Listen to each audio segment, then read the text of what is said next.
I just saw the world energy. So, maaaring meron ditong energy, no, kung saan parang gusto niya ritong makalaya on something.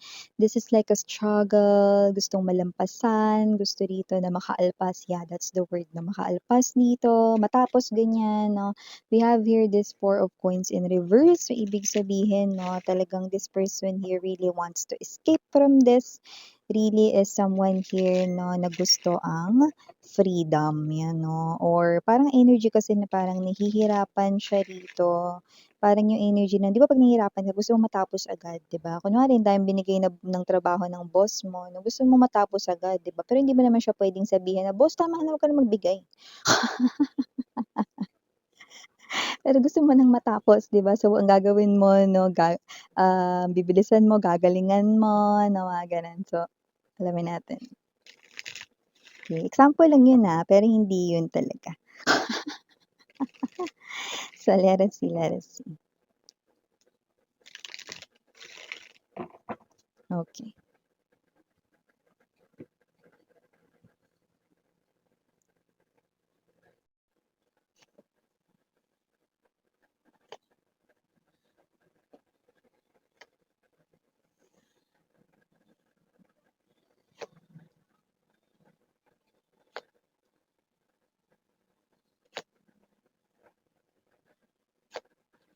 Oh, sinong may sabi na bibitiw ito sa inyo? Sinong may sabi? Taas ang hiliit sa paa.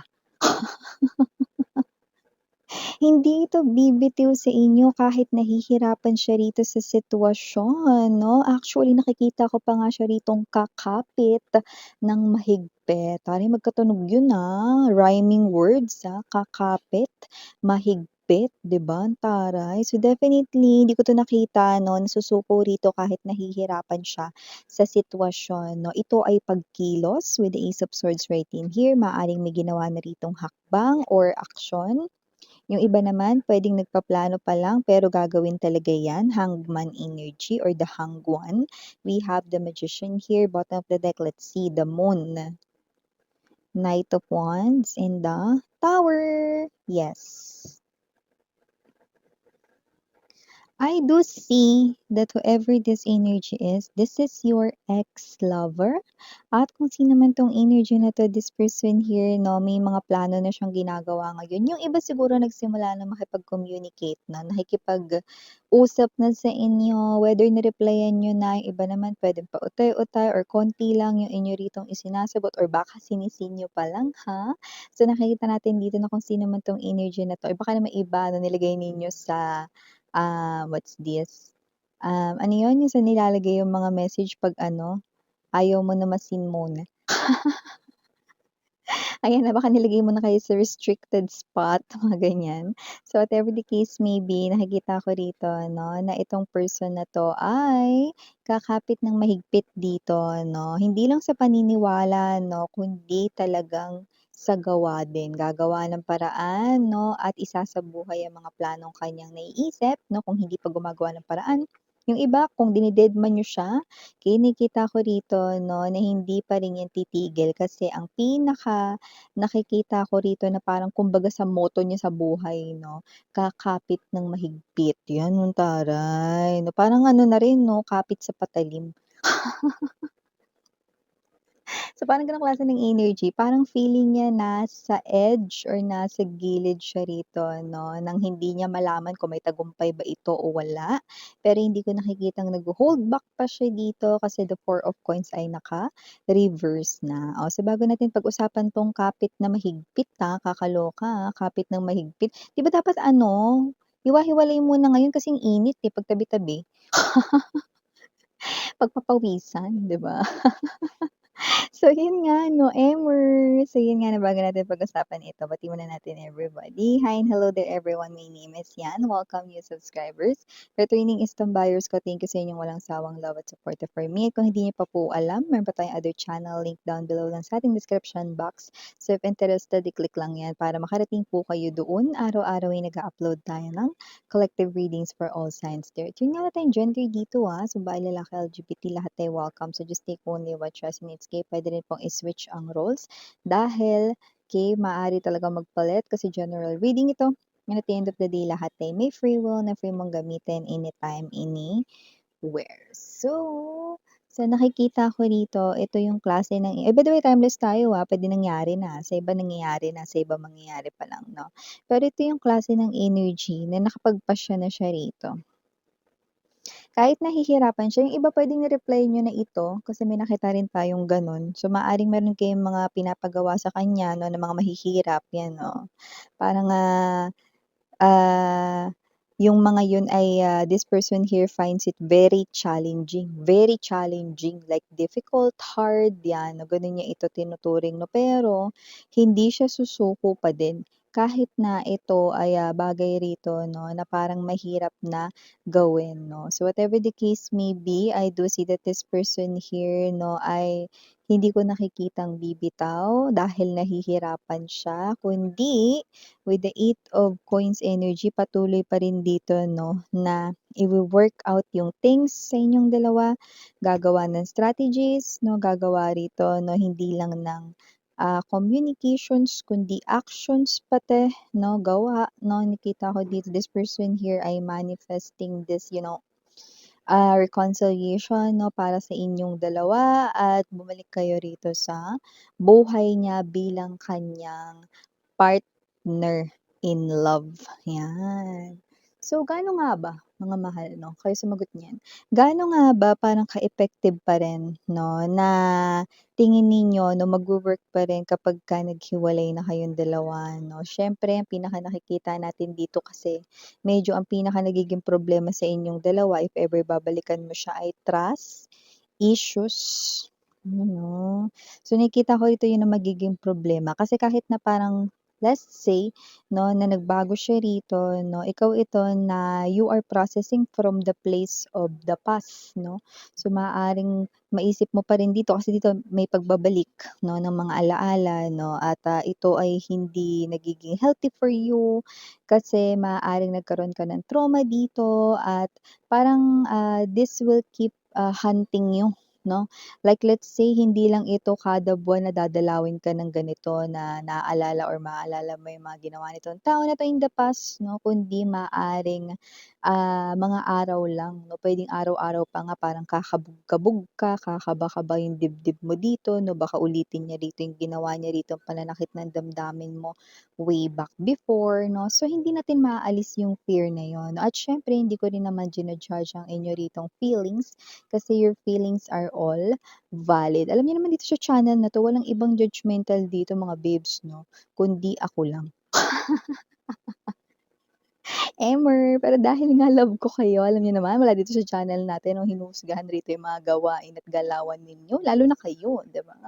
So, whatever the case may be, 'yan nakikita natin dito. Center ng reading, Six of Wands, nakikita ko dito na itong person na 'to 'no, ay tina-target ang success.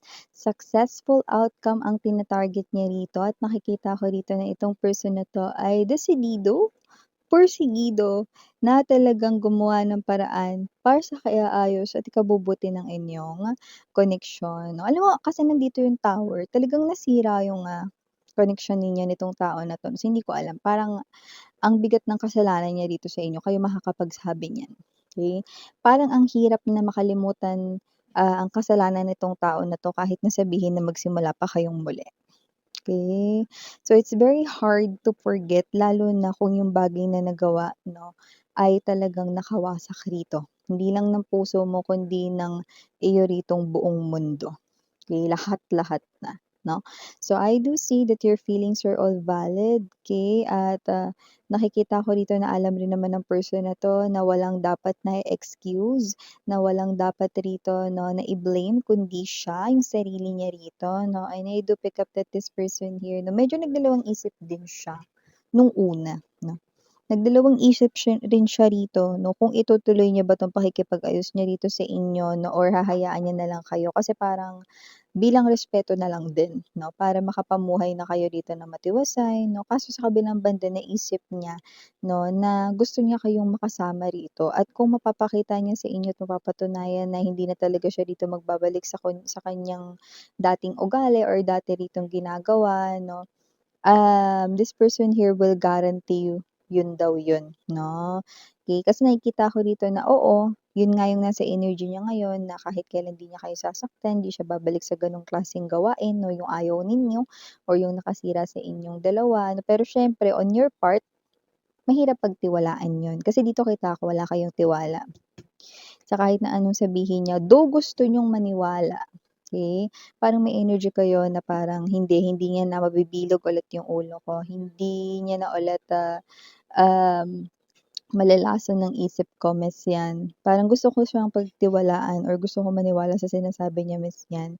Kasi nararamdaman ko naman may part of myself 'no, parang sinasabi mo part of yourself ay gusto ritong paniwalaan kasi ramdam mong totoo 'yun. Well, it's true, okey? Totoo talaga 'yun, yung nararamdaman mo dahil totoo yung mga sinasabi niya. It's just that your past ay nagre-resurface, okey? Mahirap kasi 'yun, 'no? Hindi talaga kayo na-heal dito dahil ito yung bagay na mahirap kalimutan sa buhay ninyo, 'yan. At wala naman ditong pilitan 'no, na mag-heal ka, mag-move on ka, 'yan. Ikaw lang naman nakakaalam sa sarili mo, 'no. Kasi yung iba ang tagal na, ano na, dekada na yung iba dito, iba naman dito mag-aano na 5 taon, 'yan, puwedeng magsasampung taon na nga, mga gano'n. So, just take only what resonates, 'di ba? Isipin mo yung sarili mo, okey? If you feel like that parang instead of going back to this person here 'no, na, "O sige kasi mahal ko pa siya, may natitira pa akong feelings para sa kanya, pero araw-araw naman natatakot ako na baka ulitin niya miss yun yung ginawa niya sa'kin, ayoko naman din ng gano'n." So, nakikita ko rito na alam mo rin naman 'yan ng person mo, pero sa kabilang banda ayaw niya rin dito na mag-isa habang buhay 'no, at wala rin naman siya ditong gustong ibang makasama kundi ikaw. Kaya kahit na nagkausap na kayo rito at nahihirapan siya ritong gawin ang mga ipagagawa mo or baka nagbigay ka na ng mga kondisyones mo or yung mga test mo dito pero this person here finds it very difficult, very challenging. This person here will not give up. Yeah. I remember the song na I won't give up on us, even if it's wrong. I won't give up on us, 'di ba? This person here will not give up rito sa inyo, will not give up this relationship, will not give up this connection, will not quit. This person here will not quit. Kaya kung sino man 'tong energy na 'to, nakikita ko dito na ito yung klase ng energy dito na kahit hindi niya alam with the strong moon right in here sa ating bottom of the deck, the combinations, okay, tutuloy niya pa rin ito. Knight of Wands energy, this person here, alam niya na hindi magiging madali ang journey para muling mabuo rito ang tiwala mo. Alam niyang napakahaba ng daanan para buuin ulit iyon 'no. Pero with the Tower energy, nakikita ko rito 'no na hindi niya lang basta papantayan 'no, kundi lalampasan niya pa 'no, yung tiwala na binigay mo sa kanya way back then 'no, kung sakali man na mabuo na ulit 'no, yung iyong trust rito sa kanya 'no. Mas pagtitibayan niya ang inyong pundasyon, yung hindi masisira talaga at never siyang gagawa ng bagay na ikasisira at ikawawasak muli ng inyong relasyon. 'Yan, OTE. Okay, that person here 'no, ayun ang kanyang mga sinasabi dito.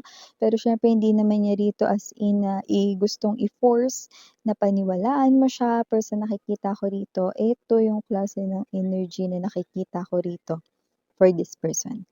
This person right in here ay someone na nakikita ko rito as someone very determined, someone here na gustong i-pursue talaga ito no matter what happen at sinasabi niya talaga sa akin rito 'no, na kahit nahihirapan siya kakapit ng mahigpit and I will not quit. Pakisabi Miss Yan kay Collective, hindi ko siya susukuan. Kahit nahihirapan ako, hindi ko siya susukuan.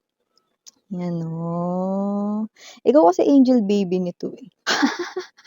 Ayun na naman yung angel baby Miss Yan, yan, oh. Ang cute kasi 'di ba? Kumain ka na ba angel baby? Nakarating ka ba ng maayos sa office angel baby? Yan, oh. Gamitin niyo yun, sa mga ano ninyo, labi-dabs. Ikaw ang angel baby ko, yan, oh. So So, initials na tayo, we have capital letter P, capital letter T, capital letter Y, capital letter R, capital letter M, capital letter O, capital letter I, and capital letter E. For small letters, we have J, K, S, P, B as in boy, and last but not the least, we have the letter H. So these are all the messages I've got right here for you, sweethearts. Again, I'm Yuriana Ani. Sana ngayong love and light. Annyeong.